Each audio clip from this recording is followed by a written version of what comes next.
And okay, any questions before I start? Anyone?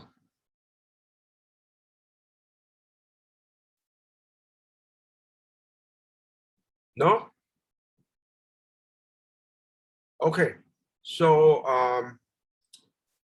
just very quickly, choice under uncertainty, the approach is very much like choice under certainty, except reconceptualizing what the choice objects are and going a bit further. So the stuff that I discussed are the sort of foundational results, the von Neumann-Morgenstern utility representation theorems. So in choice under uncertainty, the objects of choice are conceptualized as lotteries or gambles. Each lottery is a probability distribution over potential outcomes, right? So for example, if you buy a stock of a certain company, then you don't know how much capital gains you will make on the stock, what after 1 year, what the price of the stock will end up to be. But in your mind and through your market research, you may have in mind some probability distribution of what the value of the stock will be at the end of this year, right? So that's an example of a lottery or a gamble. And so the von Neumann-Morgenstern axiomatic approach, what it does is that it assumes that agents have preference orderings over these lotteries, and this satisfies certain axioms like transitivity, like the independence axiom, and so on. We listed those axioms, and we proved 2 important results. So let me just recap. The first result is that if those assumptions are satisfied, then the agent's preferences in an uncertain world, in a world of risk and probabilities, can be represented by an expected utility function. Okay, so each outcome has some utility, and the utility of a lottery is its expected utility. Okay, not the expected monetary value, but the expected utility of the lottery. And then we also saw another result, which is that if we have one valid utility function, which is applicable to a particular agent, if we there are other utility functions which serve the same purpose, but they are all linear transformations of the first utility function. Okay, so the only permissible change is you can take a valid utility function and multiply it by any positive constant you like, and you can add any constant, positive or negative, to that. That will preserve the preferences. The new function, which is a linear transformation, is also a valid representation. But only linear transformations allowed, right? In choice under certainty, we saw that any positive affine transformation works, but here only linear transformations are allowed. Okay, can everybody hear me? Just can you please confirm that the audio video is working all right? Yes, sir. Yes, sir. Okay. All right. So that was what we had covered. Now, in most applications, the lotteries are over money or wealth or income. Yes. The outcome space is the space of possible monetary outcomes. Yes. It doesn't have to be the theory is more general than that. But, those are the kind of applications we mostly talk about. So some concepts from there. So the outcome AI has to be now thought of as some wealth WI, right? The ith outcome gives some wealth WI to the agent.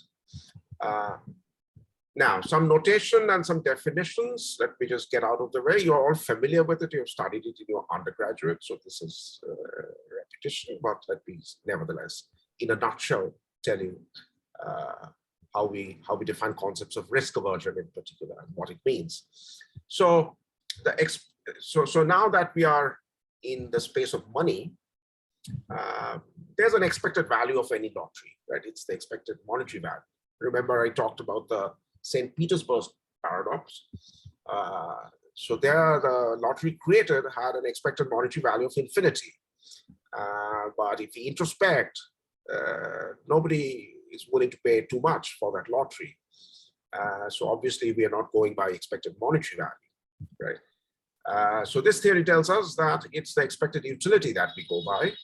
So the expected utility of a lottery, U of G, in a compact way, is basically this. You take, so all the possible monetary outcomes, all the possible wealth levels you can attain if you choose this lottery, and put that in the utility function, each wealth level, multiply it by the probability of that wealth level arising, that's PI, and take this expected,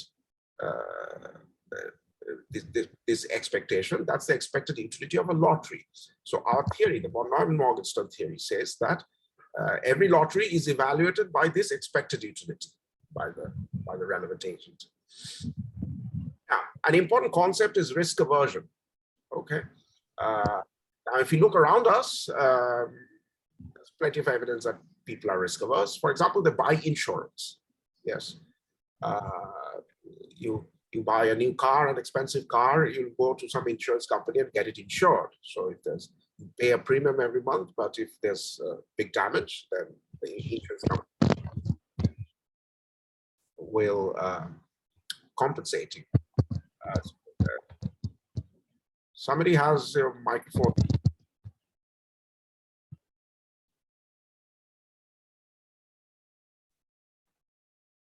Okay, now how do we concretize that kind of concept? Now, here's one possibility, one kind of preference an agent might have. The utility of a lottery is the same as the utility of its expected value. Okay, for all lotteries. Then we call it risk neutral. Okay. An agent is called risk averse if the utility of the lottery is less than the utility of its expected value, strictly less. And the agent is risk loving if the inequality is reverse. Okay. So we can calculate things two ways. We can take the expectation of the lottery first, the monetary expectation, then plug it into the utility function. Or we can plug in the various possible wealth outcomes into the utility function and then take expectations. Okay. These two objects, how they compare, classifies the agent as risk neutral, risk averse, or risk loving.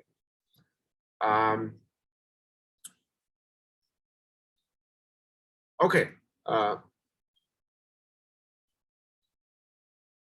So let's say there's a lottery which, a coin will be tossed, and if it's heads, you'll earn 100 rupees. If it's tails, you'll earn 20 rupees.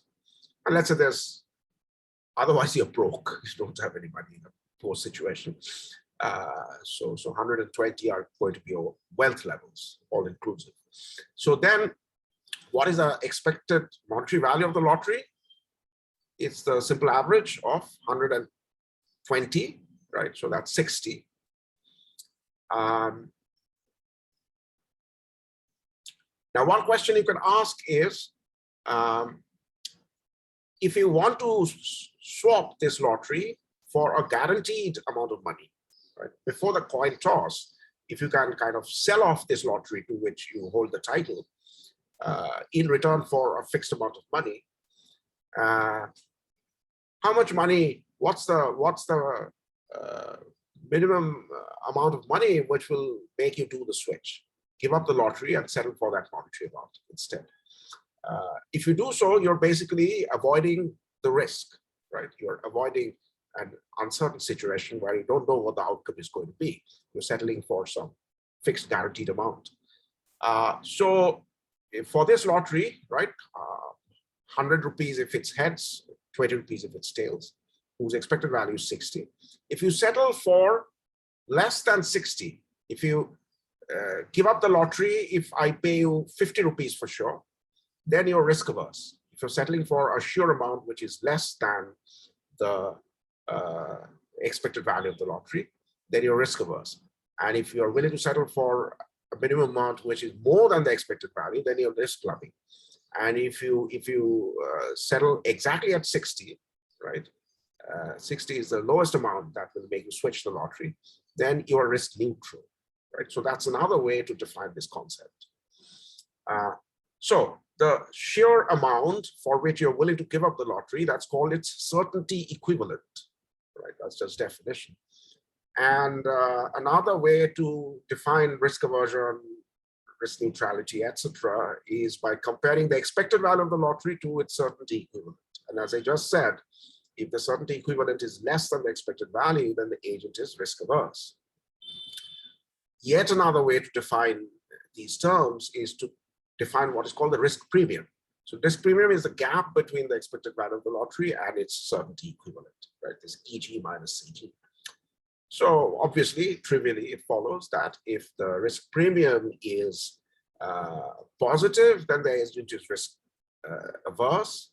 If it's negative, the agent is risk loving. And if it's zero, then the agent is risk neutral.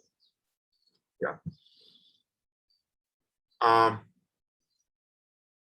Now, in terms of utility functions, is yet another way, a fourth way in which to understand risk aversion versus risk neutrality, etc., is to look at the curvature of the utility function defined over wealth, right? If the utility function is concave, strictly concave, then the agent is risk averse.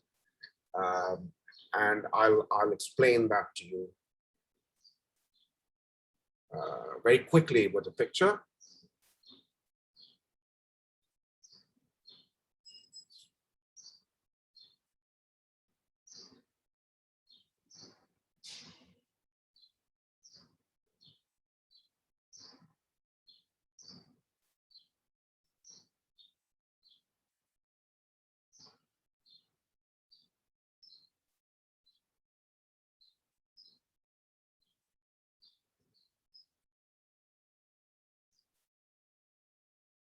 Okay. So on the horizontal axis, we are measuring wealth. On the vertical axis, we are measuring utility.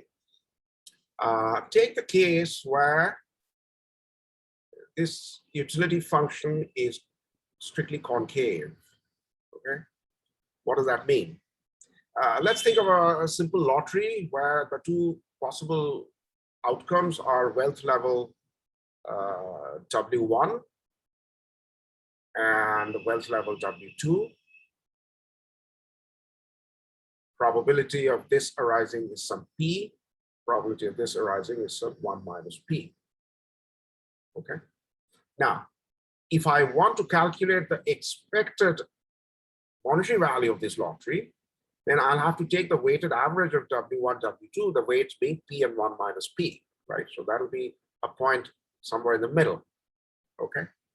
Now, if I want to calculate the expected utility of this lottery, then that measurement will be on the other axis, the vertical axis.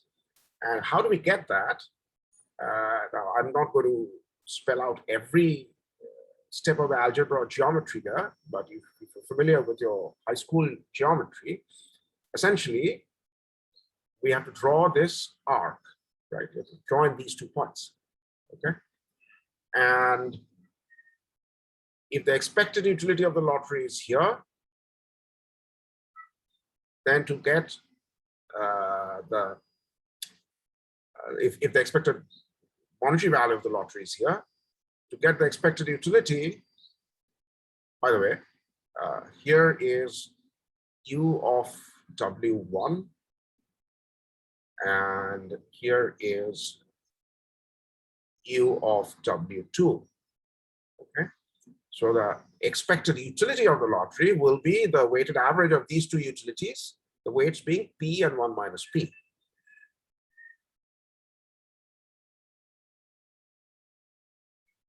All right. Now, where exactly does that lie? And again, I'll invoke your high school geometry to say that, well, we can read that off from this arc, right?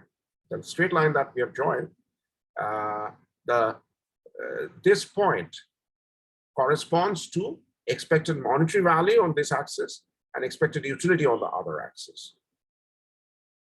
So this is our expected utility of the lottery. Okay. And now you can relate all of this to the other concepts and terms that we just defined. If we take the expectation first and then plug it into the utility function, then what do we get? What is the utility of the expected monetary value? Well, from this point, we have to go all the way up to the curve, the utility functions graph, and that gives us utility of the expected monetary value. Okay, so if the agent got the expected value of the lottery as a sure amount, as a guaranteed amount, right? If the lottery was replaced by its expected value, guaranteed, then the utility of the agent will be given by this height. But if the agent has to just face the lottery and just depend on luck, then the agent's expected utility is lower. Okay. So this is a risk-averse agent. This concave utility function, by definition, represents a risk-averse agent. The expected utility is less than the utility of the expected value. Now, what is the certainty equivalent in this picture? Okay, certainty equivalent is that sure amount, that guaranteed amount, which gives exactly the same utility as the lottery itself. So the lottery gives this height. This is the expected utility of the lottery. So the sure amount, which will generate exactly that level of utility, is over here, isn't it? This is the certainty equivalent, right? So if you replace the lottery by exactly this monetary amount and give it to the agent as a guaranteed payoff, then the agent will be just as happy as settling for the lottery itself. So this is our certainty equivalent. And what is the risk premium? Risk premium is the gap between the expected monetary value and the certainty equivalent. So this is the risk premium. All right. So all these terms and definitions, they just are variations on the same theme. Concave utility function represents risk-averse preferences, and risk-averse preferences also give us a positive risk premium and a certainty equivalent, which is less than the expected value. Now, I'm not going to go through all the steps, but you can easily see that if this curve was strictly convex, then exactly the opposite will happen. The certainty equivalent will be on the other side of the expected value. The risk premium will be negative. If you want the agent to give up the lottery, you have to pay the agent more than the expected value of the lottery, and so on. And finally, also, if you have a utility function which is a straight line,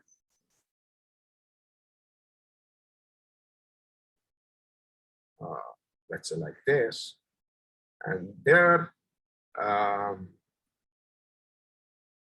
you get this W1, one possible wealth level, W2, the other possible wealth level. Now, if you draw the arc will coincide with the utility graph itself. Okay, so the expected value of the lottery and its expected utility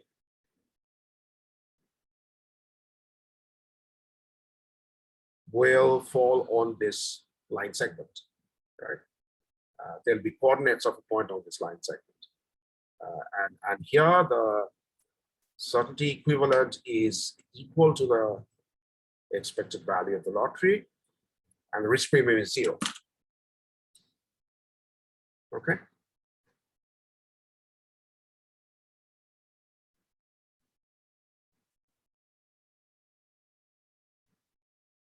Now,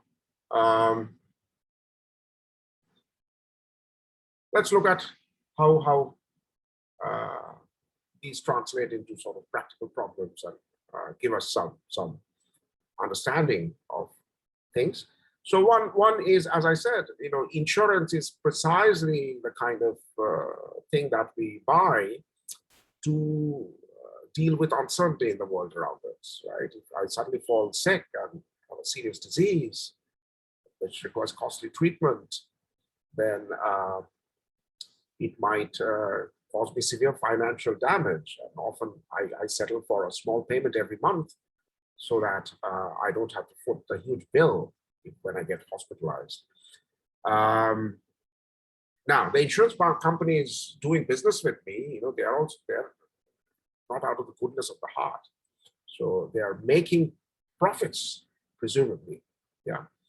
Which means that I am, on average, paying more in premiums than I'm getting in compensations for health expenditures, for hospital bills. Otherwise, the company wouldn't be making profits, which almost immediately kind of settles the question of what kind of preferences I have. I must be risk averse. On average, I'm paying out money to them, which means in expected terms, I'm paying out money to them, which means that my certainty equivalent for my overall wealth is lower than the expected value. In other words, the risk premium I'm willing to pay is a positive amount. Now, a very simple formulation of an insurance purchase problem. Let's say there's an agent with wealth W, and the agent faces a loss L with probability P. Okay.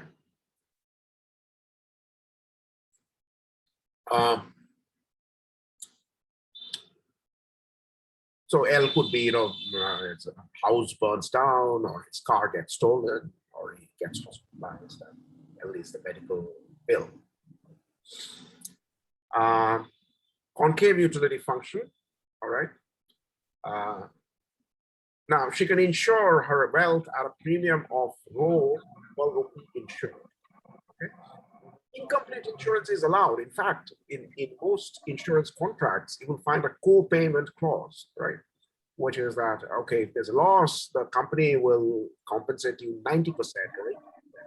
The remaining 10-20% comes out of your pocket, right? So that's an example of partial insurance that you have purchased. And that's a feature that very much so we are allowing that in this very simple model. Okay, so the agent's problem is to purchase X amount of insurance out of I probably should have, yeah, X less than W. Yeah. So in this formulation, you're allowing the agent to under-insure as well as over-insure. Okay. So you can insure 80% up to 80% of the value of the car, which might get stolen, or you're going to insure 120%, actually. That's also being allowed. Yeah. So what is the agent's problem? The agent is a von Neumann Morgenstern expected utility agent, so it maximizes expected utility. So if it chooses X amount of insurance, there are two outcomes that might happen. One is indeed the loss appears, the unfortunate event happens. And in that situation, this is the net wealth of the agent, right? Why? His starting wealth is W, take away, subtract the loss of the car that was stolen, subtract the premium which you paid, right? Rho is per dollar insured. So rho X is the premium which you when you bought the insurance. But then the company gives you compensation of the amount insured. So that is plus X. So this is net wealth when the accident happens, actually. And if the accident doesn't happen, the only thing that gets deducted from your wealth is the insurance payment, premium payment. So minus rho X. And the probabilities of these two events are P1 minus P. So in expected utility calculation, those are the weights that we're using. So the agent wants to maximize this by choosing X. Okay. So if there's an interior solution, if some positive amount of insurance is bought, then we'll have this first order condition. First derivative is equal to 0. Okay. So that gives us this equality. There should be a prime here, right? This coefficient times this marginal utility equals this times this marginal utility. And we can see, that's the first order condition. Now, let's visit the supply side for a moment.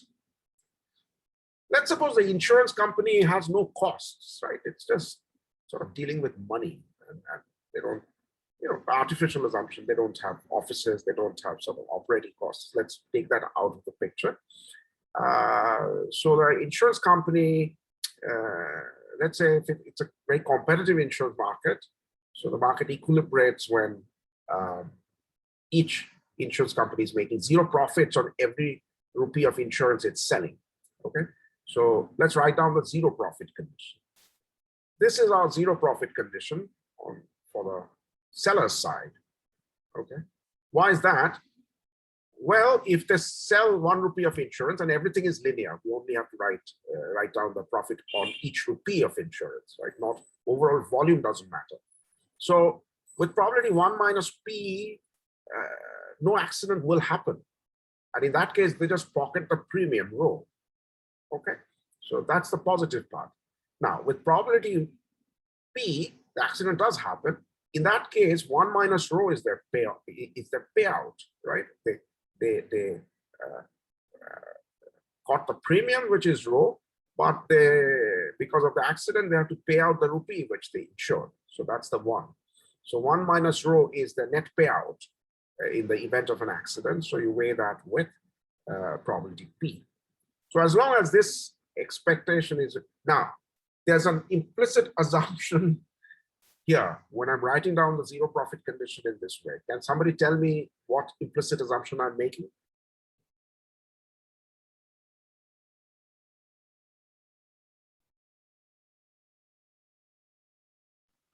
Anyone?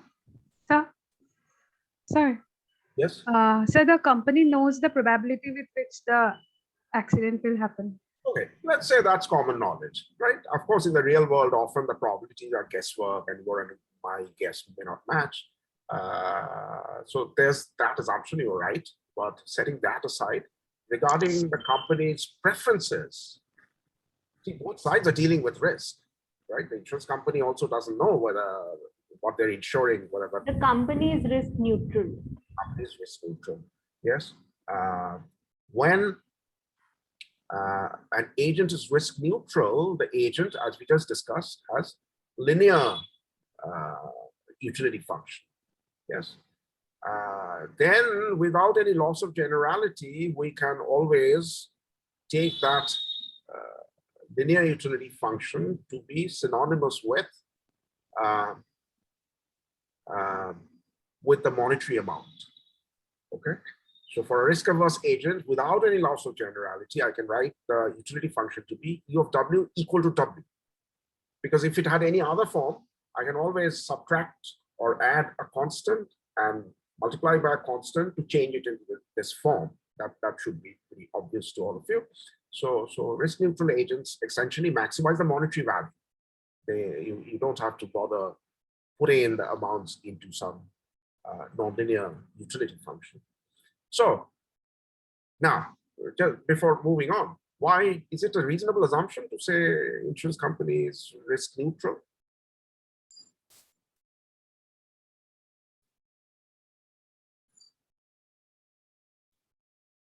First of all, okay, let me keep the question hanging for a few more seconds. What reason do we have to make this assumption? Our agent who's buying insurance is assumed to be risk averse, but a company is supposed to be risk neutral in this analysis. Why?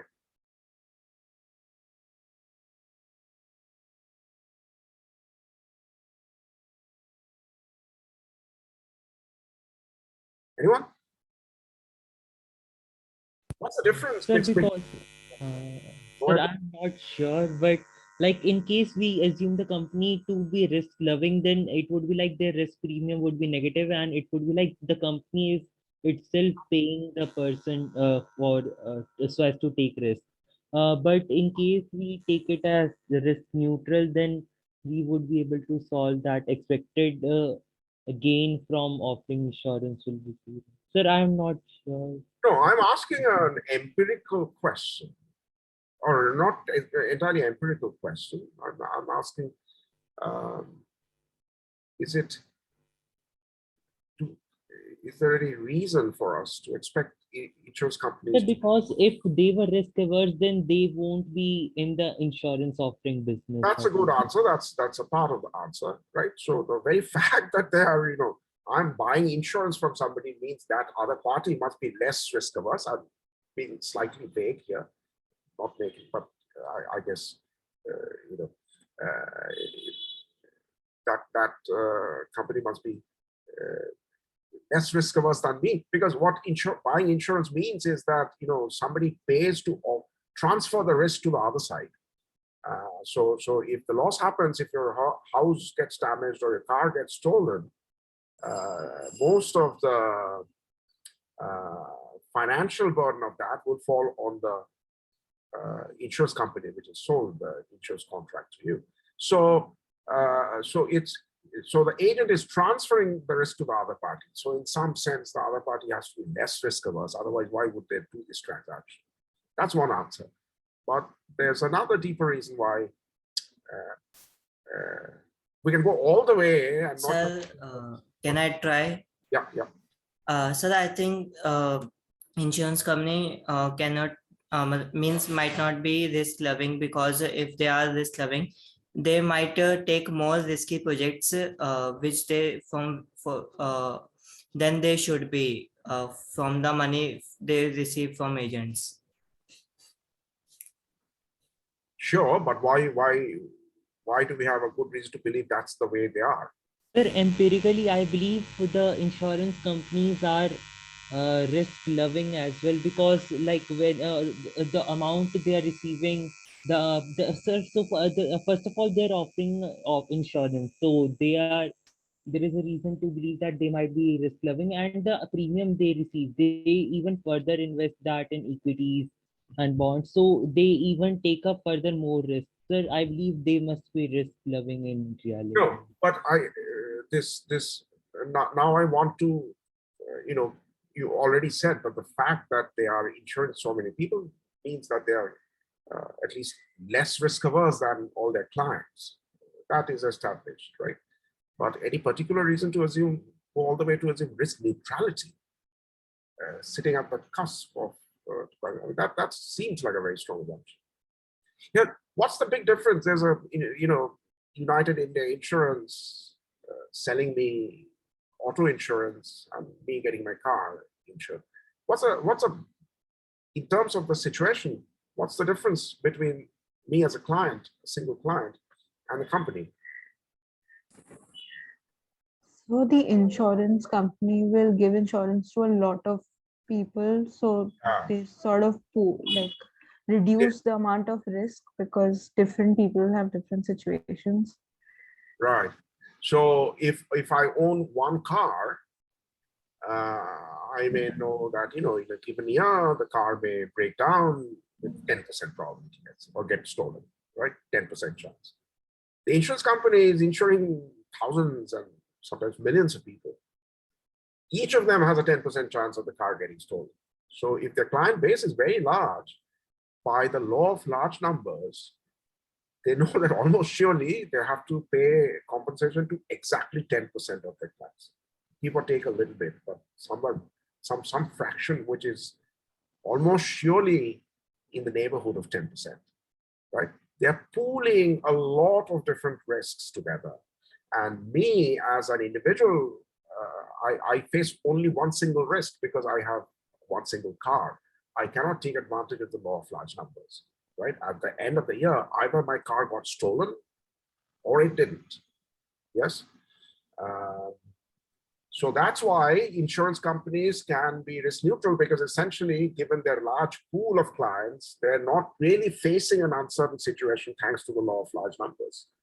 They can pretty much assume that on the 10% of these clients, they have to pay them compensation.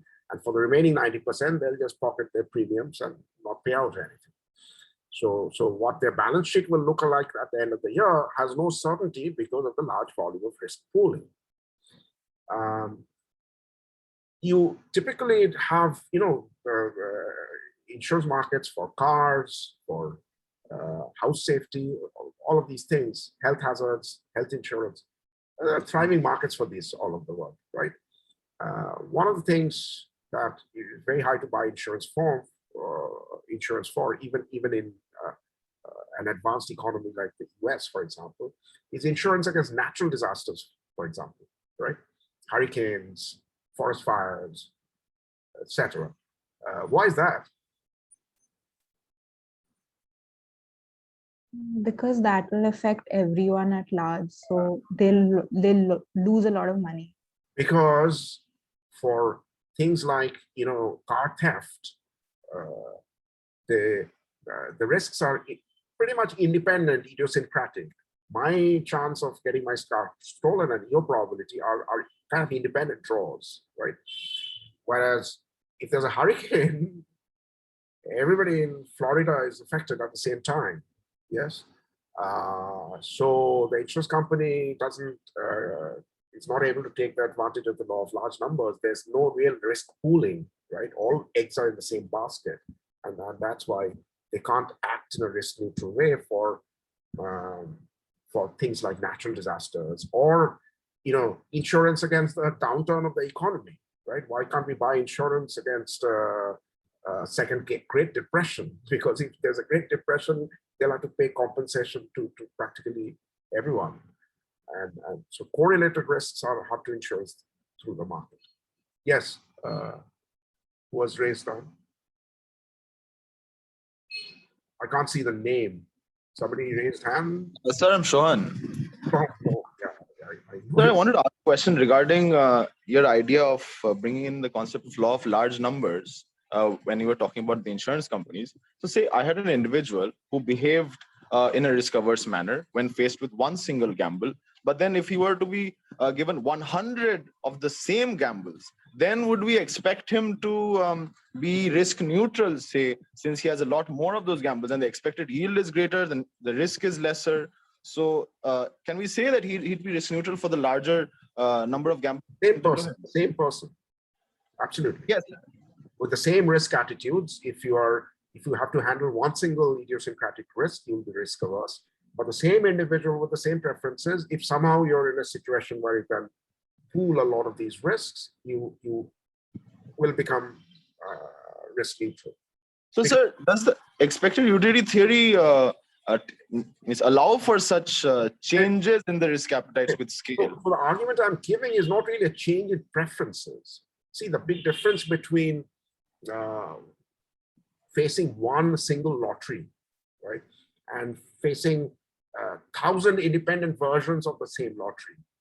The difference is that you're in the case where you were facing 1,000 versions or 1 million versions of the same lottery, your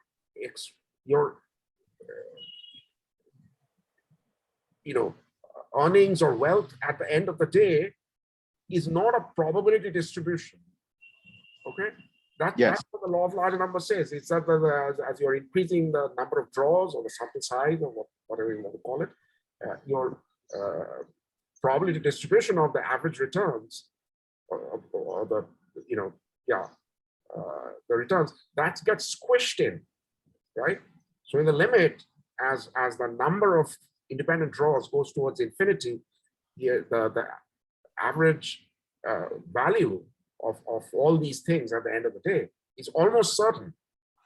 Yes. I misspoke. I didn't mean to say that the utility function of the agent changes. The circumstance of the agent changes. Risk stops mattering. Uncertainty stops mattering when you can pool together millions of risks. Okay. Okay, so now let me move on.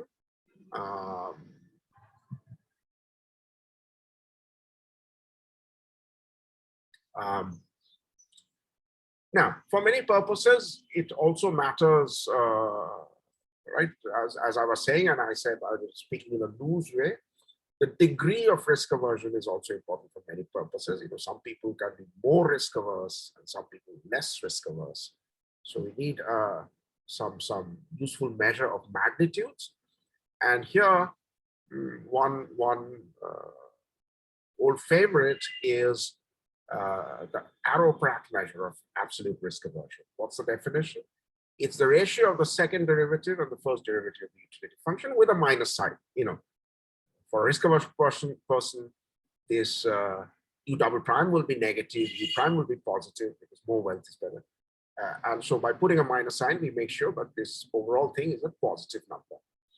And this is called the Arrow-Pratt measure of absolute risk aversion. For risk neutral agents, the numerator is 0, right? They have linear utility functions.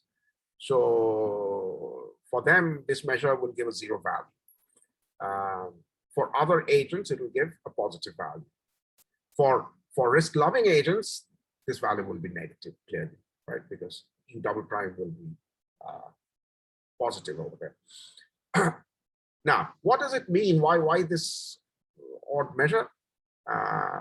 It turns out that this measure is can be related to various things. For example, we talked about the concept of risk premium, right? How much below the expected value of the lottery is your certainty equivalent? That gap we are calling risk premium. Now, you can prove, and I'm not going to prove it here, that if two agents are in an identical situation, face the identical lottery, then the agent who has the higher Arrow-Pratt measure of absolute risk aversion will have a higher risk premium. Is willing to give up more money if you give him a guaranteed wealth, right? His certainty equivalent will be less than the certainty equivalent of a guy who has a lower Arrow-Pratt measure. So that can be proved, right? So take it as given now. That gives us one strong reason why we are interested in a measure like this, right? It measures the degree of risk aversion of a person. Another sense in which, so this is why it's so nice, it is connected to another sense of being more risk averse or less risk averse, and that is the following. Okay, suppose an agent is sitting on some initial wealth, and that wealth is guaranteed, and various unscrupulous people, bettors, etc., bookies, they're coming and offering them all kinds of bets. Do you want to place this bet on this next cricket match? Do you want to place this bet on the next election result? So all of these are lotteries which various agents are trying to sell. So each lottery has the feature that, if he doesn't buy the lottery, he sits on his current wealth. If he buys one of these lotteries, then his wealth could go up or go down. There's a probability distribution. Each lottery characterizes that. Now, it can be shown that if an agent has a higher Arrow-Pratt measure than another, okay, then the agent who has a higher Arrow-Pratt measure is willing to buy a strictly smaller set of lotteries. Okay, so the set of lotteries which an agent is willing to buy, for a more risk-averse agent, that's a subset of the set of lotteries that a less risk-averse agent is willing to buy. So there again, there's a connection to of this measure, which initially looks like an ad hoc mathematical construct. It is related to all kinds of ideas like that, right? Most risk-averse people will be willing to pay a higher risk premium. They're willing to accept a smaller set of lotteries or gambles and so on. So this last idea, which is, I'll leave it to you for the sake of time. I won't go through the proof. It's important to understand the concept, okay? Why we use this measure for the degree or magnitude of risk aversion. Okay, now questions. So I'll go to the problem set and discuss a few things, but stop me here and ask me any questions you may have.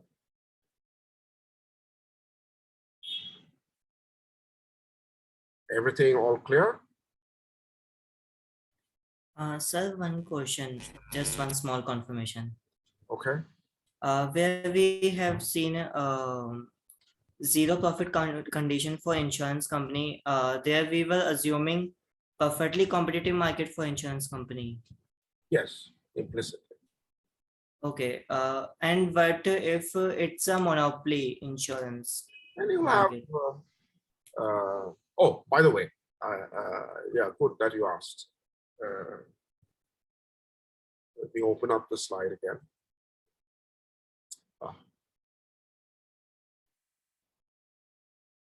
Okay, what if the agent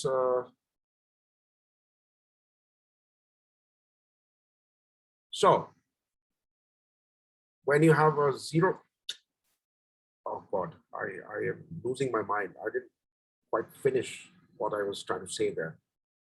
Thank you very much for reminding me that. Okay, so if you have a zero profit condition, then from the zero profit condition, you can see that the problem is the row, the premium, which will lead to the zero profit condition, that row will be exactly equal to P, the probability of accident. Okay, so if the probability of accident is let's say 20%, then for every rupee that you insure, you have to the premium, and if the premium is 20%, right? Then 20, you know, with probability 0.2, you pay out a rupee, okay, and with probability 0.8, you well, you can do the calculation. I'm just restating these numbers here.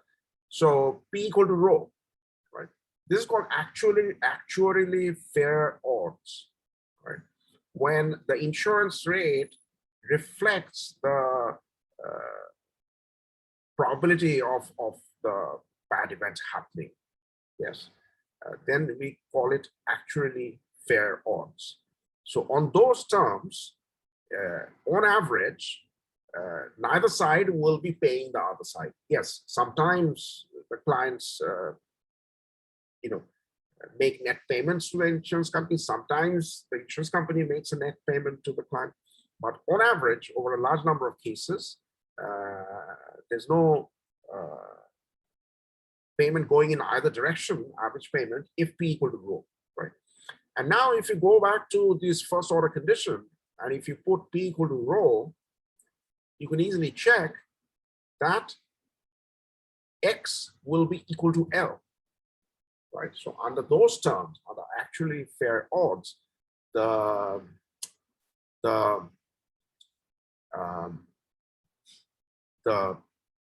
agent will buy full insurance. One way to see that is, you know, look at this equation, look at the coefficients. It's P times 1 minus rho on the left hand side and 1 minus P times rho on the right hand side. Obviously, if P and rho are the same, these coefficients cancel out, and you get U prime of the net wealth in the accident state is equal to marginal utility of the net wealth in a no accident state. And the only way those two marginal utilities will be equal to each other is if their arguments are the same, which means that X equal to 1. It means that the agent will buy an amount of insurance so that his wealth will not depend on whether the accident happens or not. He manages to reach a guaranteed level of wealth. Now, that can only happen if he buys, if he insures the entire value of the loss, right? Otherwise, the loss will have some implication for himself.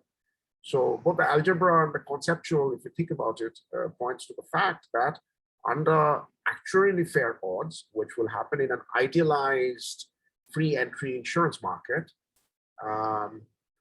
we have agents purchasing full insurance. And by the same token, you know, if there's imperfect competition or for some other reason, if there's positive profits, then that means that rho will be bigger than P. And using the same consumer's optimum principle, taking this equation, whenever P is bigger than rho, you can infer that the amount of insurance purchased will be less than 100%. Why? Suppose P is greater than rho, right? So then this coefficient on the left-hand side is greater than the coefficient on the right-hand side, right? P bigger than rho. So 1 minus rho is also bigger than 1 minus P. So both the terms here is bigger compared to the right-hand side. So that means this marginal utility on the left-hand side without the coefficient is less than the marginal utility on the right-hand side. Now, remember, marginal utility is decreasing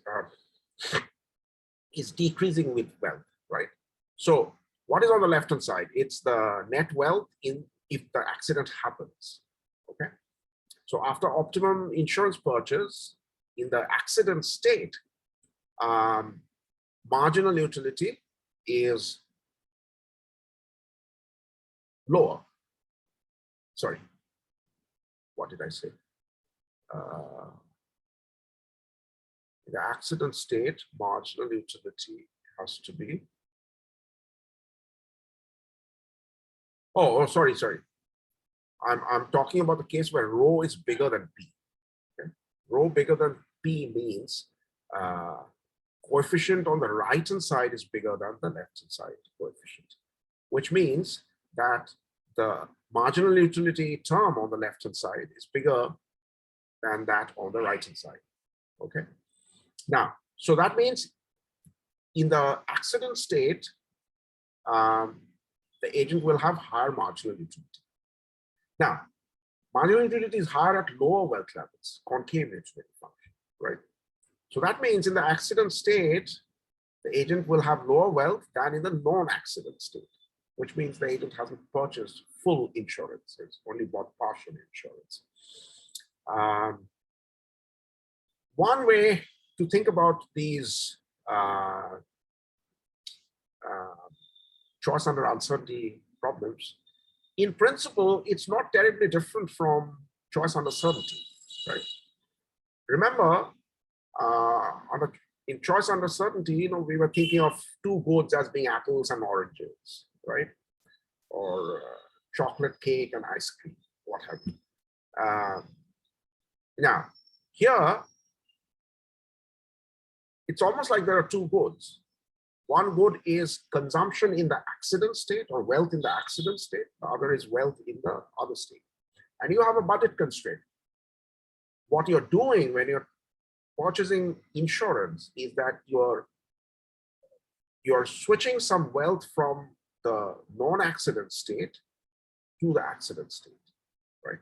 So it is exactly like you're trading off some apples for oranges. All right.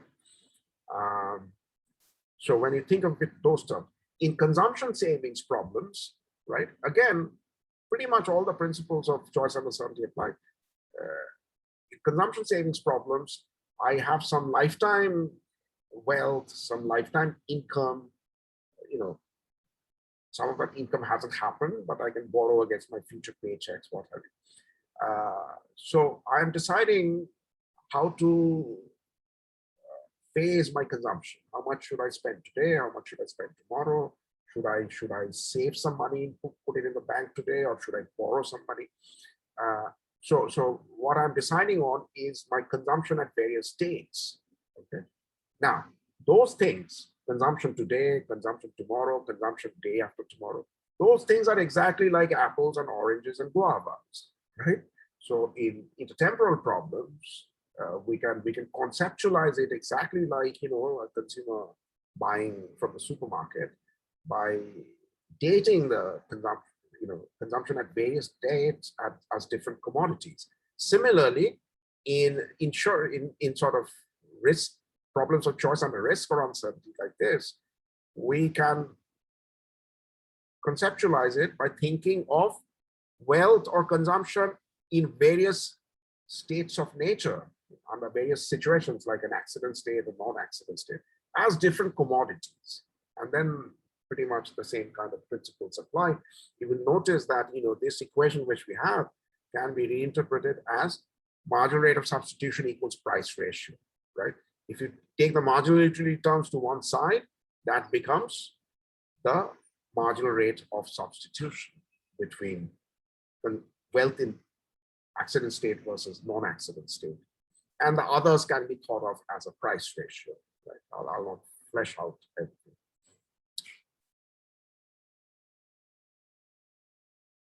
Okay, let me talk a little bit about some of the problems. Let me go to the first one.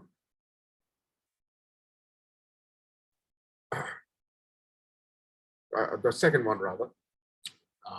So a risk-averse farmer has preferences, log y, so that's a concave function. And the problem says that, there's potential, farmer faces potential floods, which means that he'll be left with only 25 rupees of income in that case. And that has a probability 50%. And here you have to put that, that thing we had on the slides. It's given a little more concrete shape here. So there's a premium P, maybe zero profit based, maybe actually fair, maybe not, but a general premium rate P. And the farmer has to decide how much to insure. Right, there's a potential damage of 75 rupees. You would insure, 2/3 of it. You can buy insurance for 50 rupees worth of crop value, and so on. So derive the function, farmer's demand function. Now, this is very straightforward. Let me open up the solution.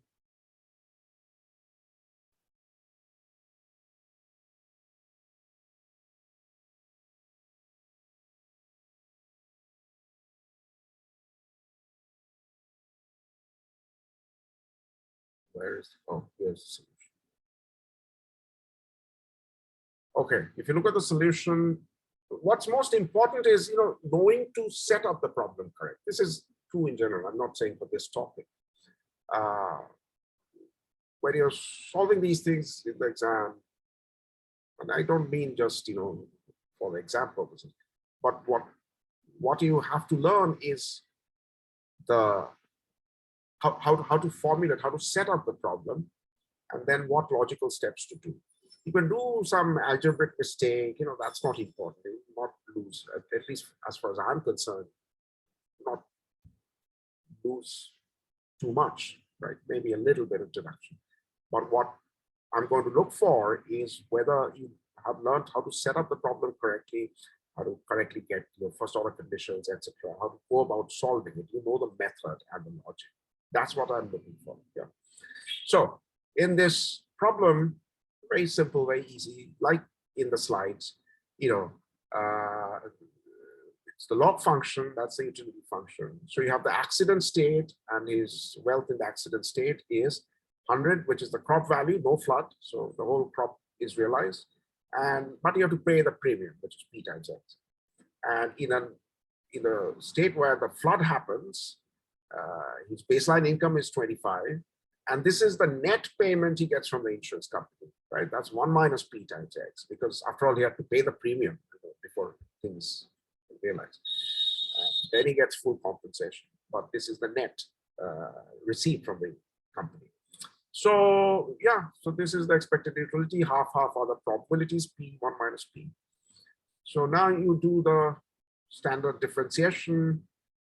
Again, this is that same condition, right, with specific functional forms. And you get this demand function, which is kind of non-linear, but this is what you kind of derive. And now C part of the question says, okay, suppose there's zero profits, etc. Oh no, it says that, okay, let me read out that part.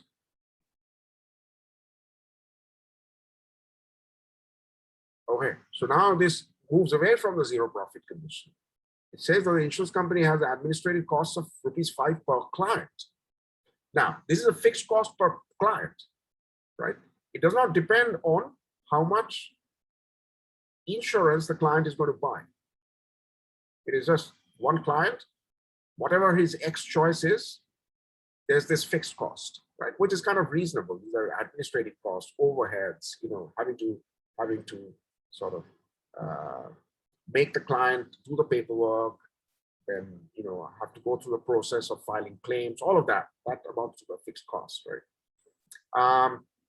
So rupees fixed cost 5 per client, and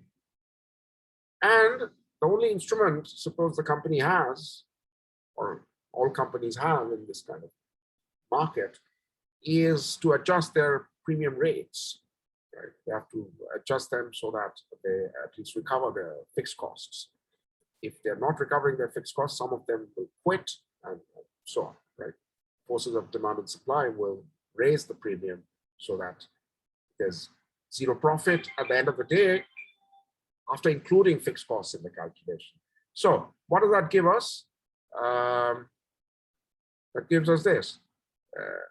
This becomes a zero profit condition, right? This is the profit on operations based on just variable costs alone.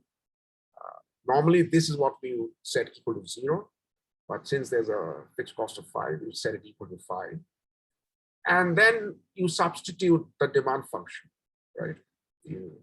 For every premium, this is the amount of insurance purchased by a single client. You plug that in here. So that gives you a quadratic equation. You have to solve the quadratic. I didn't bother to write down the final solution, but it's simple enough. Now, let me ask a small question here.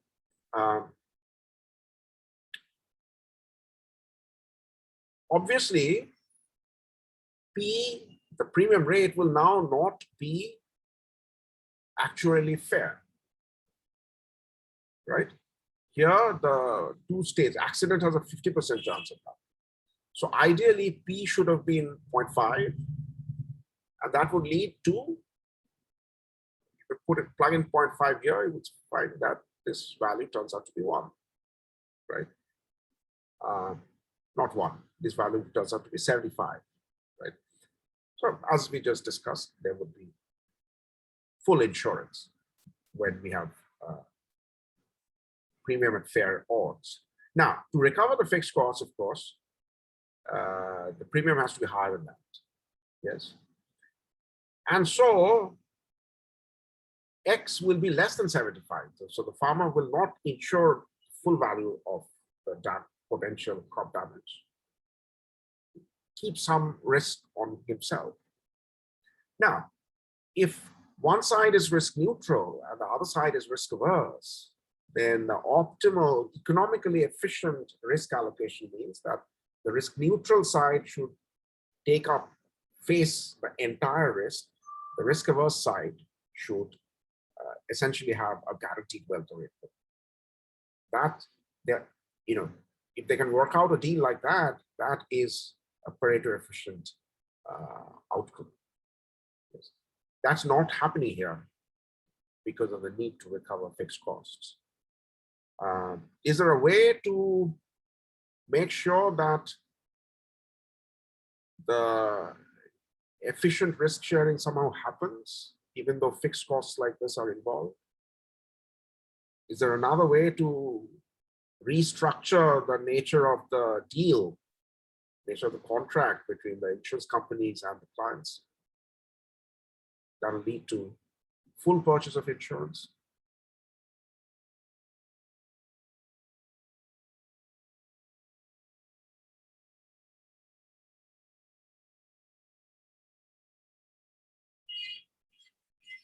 Anyone?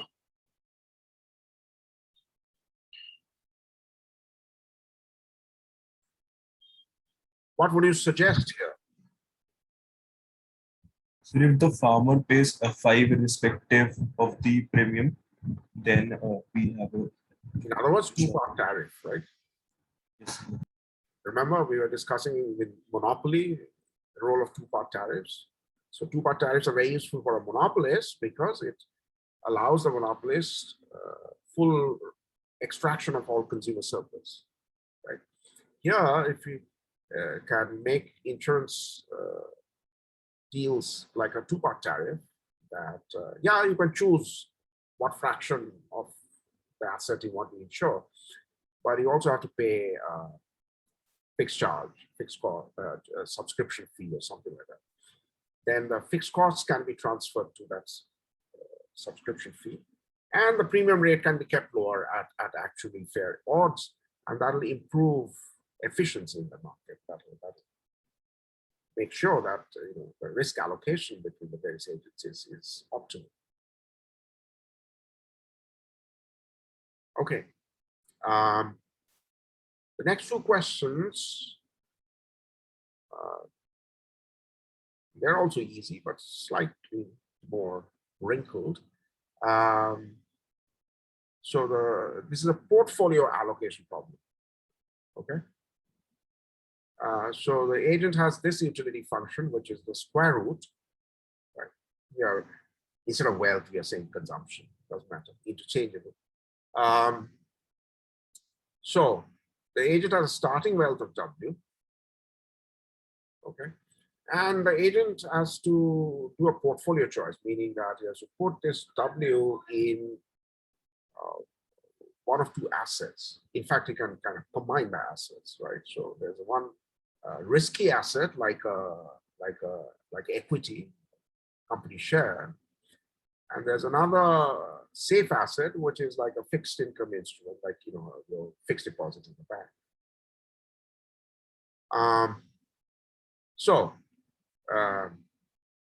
Or cash, for that matter, right? Cash in hand.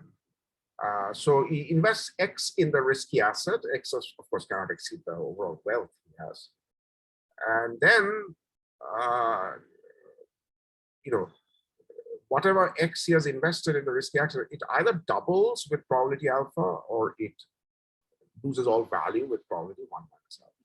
That's the nature of that asset. And whatever amount Y he has put in the safe asset, that just preserves value. So think of that as just cash, putting it under the mattress. So solve for the agent's optimal portfolio choice. How will he allocate his savings? For what values of alpha? Remember what alpha is. Alpha is the probability that the asset will double. Okay.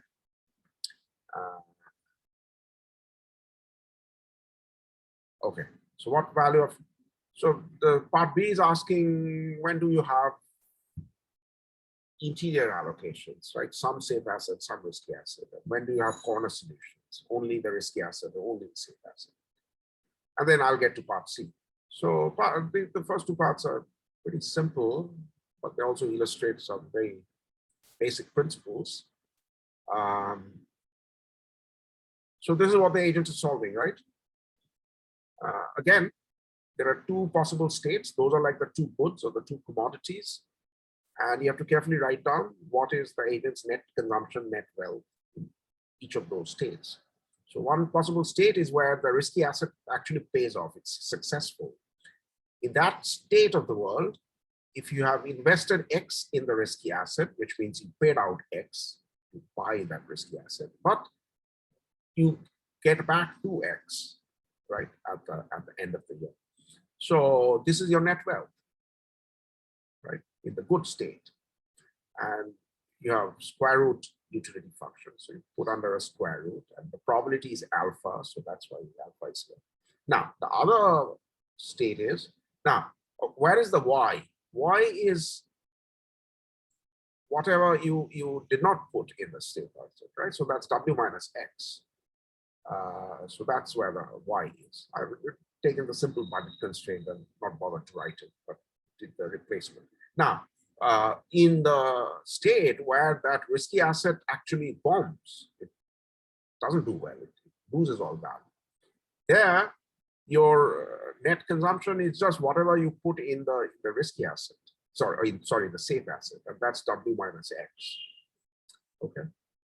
Okay, so you maximize this and you get, whatever X is equal to this. So this is the fraction of your wealth that you will put in the risky asset.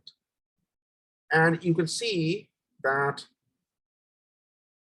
This is the solution when, this is the valid solution when this bracketed thing is between 0 and 1, right?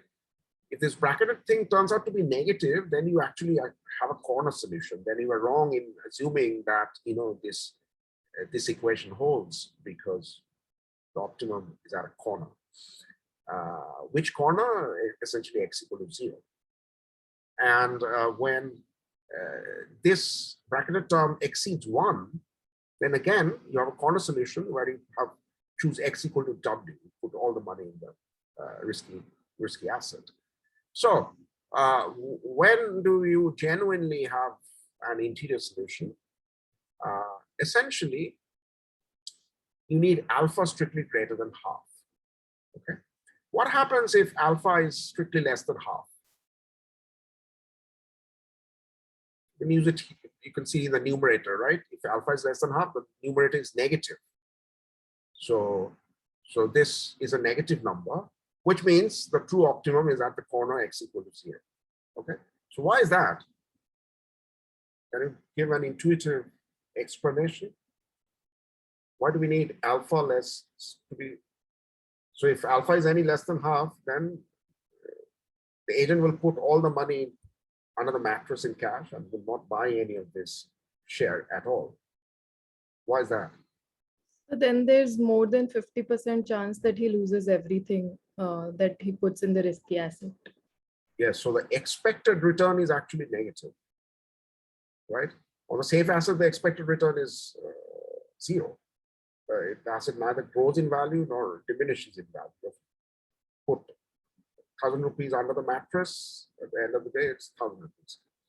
Now, what is the expected value of the lottery or whatever? If you buy X amount, your return is the value of that part of your portfolio is alpha times X plus 1 minus alpha times 0, right? So it's basically, alpha times 2X plus 1 minus alpha times 0, right? So alpha times 2X essentially. So if alpha is less than half, this expectation is less than half. So why would you buy an asset which on average gives you less, and on top of that is risky? Yes. So that's why. So that idea is fairly intuitive, right? If you're comparing two assets, one on average gives higher returns, like the stock market.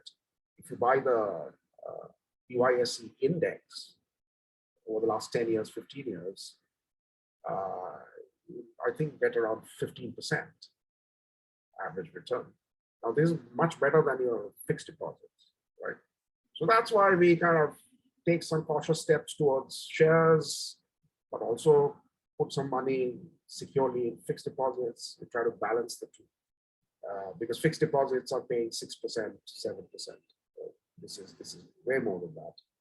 Now, if the average return on the shares was, say, 2%, then really you have to be crazy to buy shares, right? You're getting less than fixed deposit interest rates, and you're also exposing yourself to risk and uncertainty. Okay. So that's why. Yeah. Now, the last part of the question is mildly interesting, I guess. So what is it saying? It's saying that, okay, there's a second instrument which you can bring, which is that you can bet against the risky asset. Okay. So with another party, the agent can bet an amount Z, saying that this asset we're looking at, this risky asset, it'll actually be a disaster. And the other says, no, it'll do well.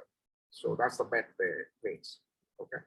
So that concretely means that the agent will have to pay Z if the return is positive, but will receive PZ if the return is 0. So this bet is at actually fair odds. So that in expectation, from the bet, each side makes 0 earnings, right? In expectation.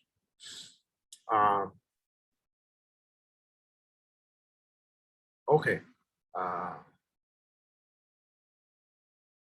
So now you're asked to solve this problem where the agent chooses both a portfolio, right? How much of his wealth to put in safe and risky asset. But at the same time, this hedging instrument, this bet, he also decides how much to put there. And now this combined problem has what solution? That's what you have to find out. And that's this solution, right? So how do we approach it? First, fix X, right? Some amount of risky asset has been purchased. We'll come back to that, right? Now, P has to be this alpha by 1 minus alpha. This is the actually fair odds. So let's focus on how much to bet. What's the optimum amount to bet, given whatever risky asset this agent has purchased. And that's this problem, right? The choice variable is Z. These are the net wealths in the two states, accident, no accident. And for interior solutions, you have the standard condition that equating these weighted marginal utilities. And you do the algebra, you get Z equal to this amount, right? It's positively related to how much of the risky asset you got. Now we return to the portfolio choice part of the problem, right? How much X should you buy? Okay, now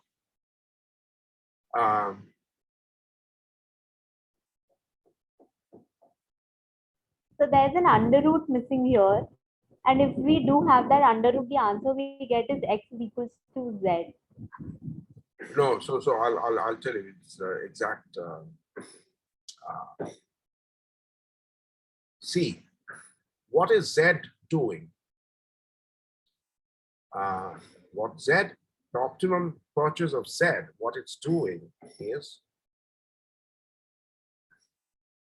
you get this equality, right? Which means that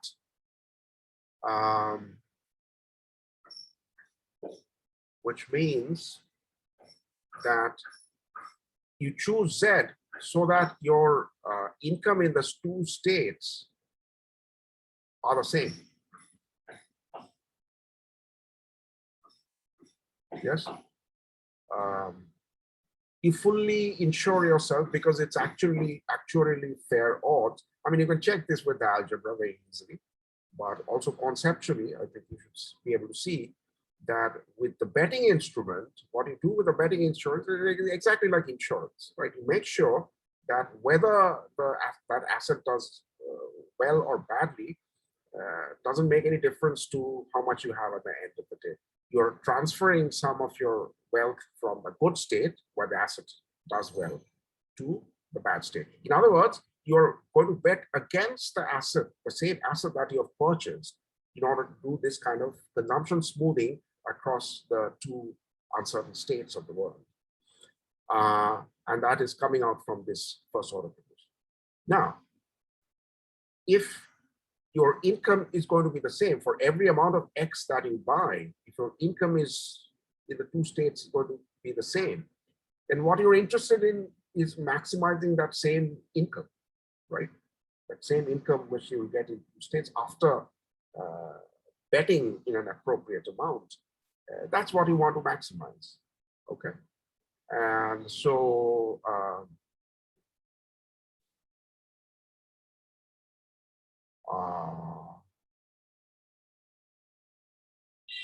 and so that gives you this.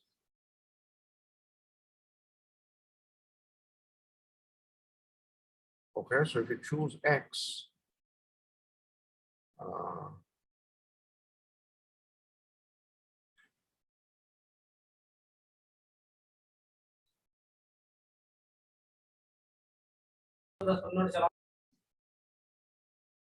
was there a question? Anyway, so after betting, you have some fixed wealth level, and that's what you maximize. And now it turns out that that wealth level is this W plus 2. Yeah. But shouldn't we maximize the utility that we get from it? And the utility is under root. Yes, yes, but the thing is, how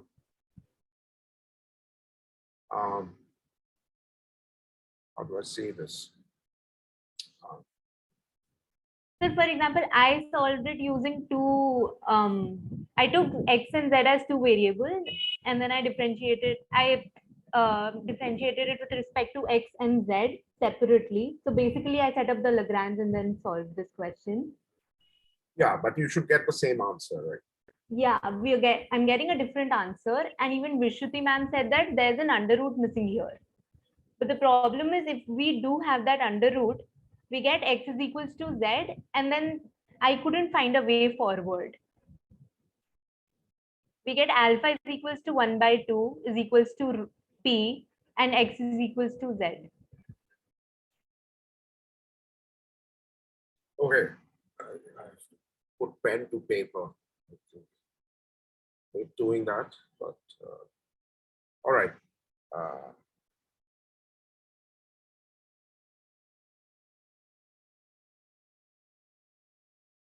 Let's go back to the betting stage problem. Okay, let's calculate. So these are the.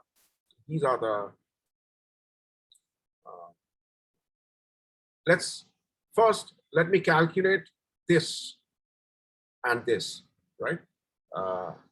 For an arbitrary X, if Z is chosen optimally, what is going to be the net income in the two states? So the first is W plus X minus Z. W plus X minus Z, right? Let's fully calculate that.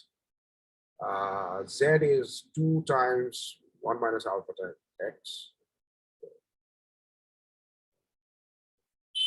W plus X minus 2 times 1 minus alpha X. Okay, so that is W. This is plus 1, this is minus 1. So W plus 2 alpha minus 1 times X. Right?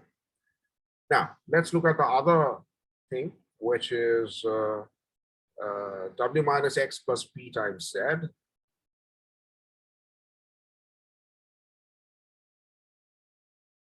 That's P times Z. All right. So what is P times Z? Z is 2 1 minus alpha times X, and P is based on actually fair odds, which is alpha divided by 1 minus alpha. So let's plug in that value. So we have alpha divided by 1 minus alpha over here, and this cancels out with that. So what do we have? W, there's a 2 alpha here and there's a minus 1. So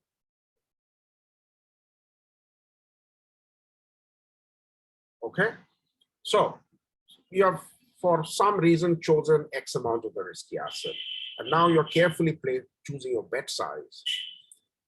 You'll choose your bet size so that whether the asset does well or whether it bombs, it makes no difference to how much wealth you have at the end of the day. In other words, you're using this betting opportunity to fully insure yourself. That's what this calculation shows. Okay. So now go back to the first stage. You're deciding between the allocation between safe and risky assets. Okay. For any X amount of the risky asset. So if you choose X amount of risky asset, okay, that means you're putting W minus X into a safe asset, which will remain W minus X. And then whatever this risky asset, whatever that grows to, right? But now you know that through your choice of the right bet, you place the bet so that for for X amount of risky asset, this expression we derive is going to be your, that part of the value of that part of your portfolio, no matter what. Okay. So essentially, you are then adding this to this. Wait, I shouldn't have written this W, because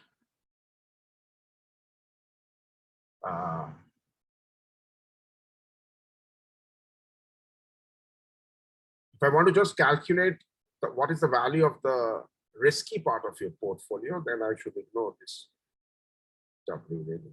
Yeah.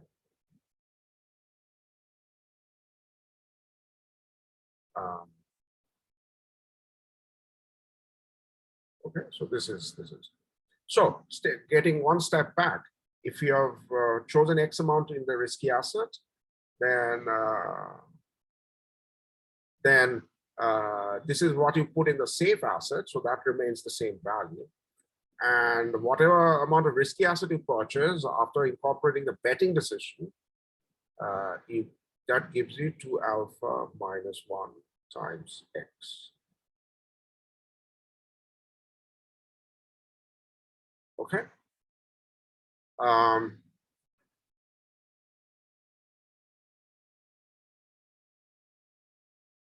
So that's what we have here. I think they made a sign mistake here.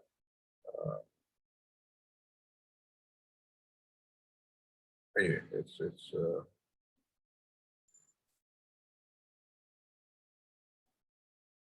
right.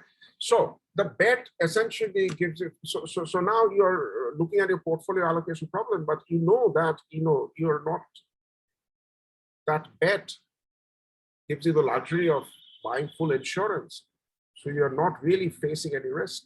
And so whatever X risky asset you choose, the value of your wealth at the end of the day, after betting in the right amount, is going to be this.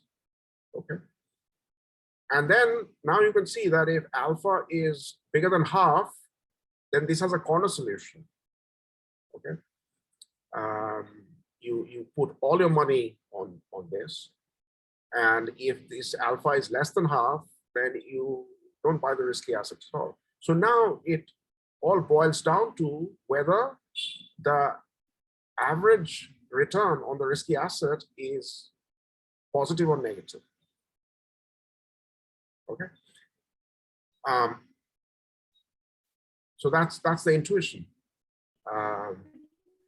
Explain why are we not maximizing utility but wealth It doesn't. instead? Because my utility matter from this the wealth values is of under. See, this is what I proved in the first step. The values of these two things will be identical. Right? That's what we proved here. That's what placing a bet against your own risky asset allows you to do. It allows you to completely insure yourself, which means your wealth in the two states will be identical. So maximizing your expected utility amounts to maximizing that identical wealth you will get in the two periods after your bet. All right, so then. Right? And that's why it becomes. So this is the principle of hedging. Okay, so for example, foreign companies, American companies, they want to invest in India, either portfolio investment or direct investment. So what risk are they taking? They're taking currency risk. Yes, they're converting their dollars into rupees, and they're putting those rupees into some shares in the Bombay Stock Exchange. They'll keep it there for a year, let's say, and then they'll take out, sell off those shares in rupees, and then buy back dollars, right? So they're in America, so they're interested in their dollar returns. And what they're worried about is that what if the rupee depreciates? They have for a while converted into rupee instruments, and the rupee kind of, goes less valuable. So the rupee rate of return of their investment is high. but when they convert it back to dollars, they're making a loss, right? What about that prospect? Now, one way they can do is to buy some contracts against, options. They do currency hedging that, simply put, they can bet that that the rupee will depreciate, that this investment that they made will do badly. Okay, so which means that if it does badly, they've won the bet and they'll get some compensation. On the other hand, if they lose the bet, right, then it's the reverse. But then at least their stock market returns, or then at least their, the currency is in their favor. So what hedging allows you to do is whatever risk you face, you take a risk which is exactly the opposite of that, right? This is what exactly insurance, what essentially is insurance. When you're buying car insurance, right? What are you doing? You're actually placing a bet that your car will be stolen, isn't it? If you cut through, you're making a bet with an insurance company that your car will be stolen, because when it does get stolen, they pay you money. Okay, so it's exactly the same thing which you do, and it's an important thing in financial markets that if you can look around and find a way of taking on a risk which is negatively correlated to the risk that you are facing, then the two risks cancel out, and then you are getting an income which is not so uncertain. And in this simple situation, it's you're able to eliminate all risk whatsoever from the risky asset. And then all that matters is what is the average return on that risky asset, because you can fully insure yourself. So you're now not going to be, you're just going to look at expected returns and whether that is positive or negative. And whenever alpha is bigger than half, the expected return is positive. And in all those cases, you do a corner solution, you put all your money in the risky asset. Yeah. So this is the strategy of hedging financial markets. And then there was a question 4 where, take away this hedging, you have two assets, both are risky. One doubles your income with half probability, another trebles your income with half probability. What is the optimal portfolio allocation? You can work it out, along the same lines. And generally it's interior, right? And then there was a question that, one asset is, providing, one asset is trebling your money and the other is doubling your money. Why are you putting any money at all in the second one, right? It's expected return is lower after all. And the answer to that is portfolio diversification. That's the principle, that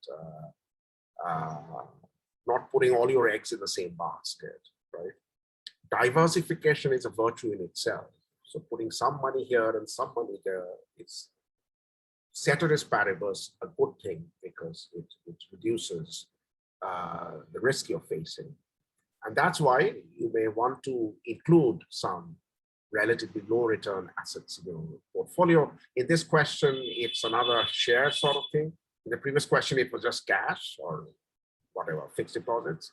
But all of those choices illustrate the principle of portfolio diversification, which for risk-averse agents is a virtue. The only difference is here is a hedging instrument available, and the hedging instrument is like perfect insurance that independently allows you to eliminate all the risk from the risky asset you're holding or have chosen to hold. And that's why the risky asset ceases to be a risky asset for you, right? That it is all that matters for that asset is what is the expected return, right? As long as you can hedge away the risk. That's what was being illustrated here. All right. So I'm done with the topic. The number 5 was just for fun. So I'll let you look at it. It's the famous or infamous Monty Hall problem. Anyway, questions?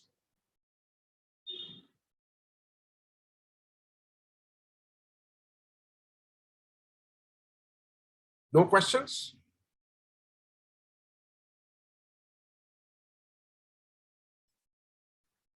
Well, that's great. So that means everybody is, all the concepts are crystal clear. You're all set to for the exam.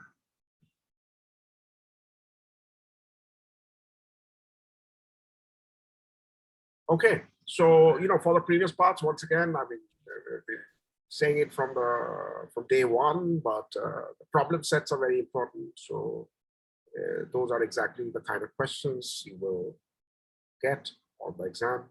So absolutely essential. You brush up some of the problems. The first part was a while back, so your memory may have worn out a little. So go back to some of these problem sets, look at the solutions, try to redo the solutions, you get more from previous year question papers, some of which are on the Canvas website. So practice those hard and also brush up the concepts. For my part, as I have said many times, so I'm belaboring the point, but I won't ask you, formal proofs like proof the Slutsky equation or something like that. So it will be the kind of problem-solving questions that you've seen many instances of. So make sure you are well versed in those things, how to tackle these various problems. Okay. Sir, one question. Sir, so do you have solutions of some past year paper as well so that we can refer them? I have put, a lot of stuff there. I don't have written solutions for everything, writing detailed solutions takes time. I think you have, the sample you have is large enough, right?